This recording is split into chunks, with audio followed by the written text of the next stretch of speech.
Assalomu alaykum hammaga. Mana bugun, ya'ni Samarqand viloyatidagi ishimiz.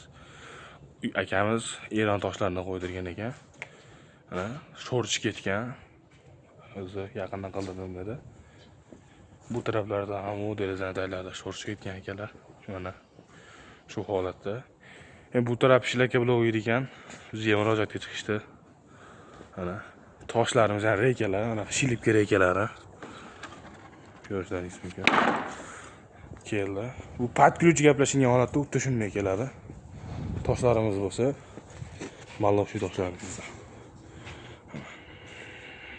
Uzoqdan ko'rsatsam. Bu obyektimiz o'sha 140 kvadrat. Toshlarimiz tushirib bo'ldik. Bu yerda hamma yo'q ichida kelgan. O'zining laklari, samari, eskiri hamma yo'q kelgan. Bu qiladigan obyektimizni oldindan ko'rinish. Endi cho'nni urishlar, yoki qanday to'qirishlarni qo'yib boramiz. Butun O'zbekiston bo'ylab bemalol sunuka qilib beramiz. Sog' bo'linglar, salomat bo'linglar.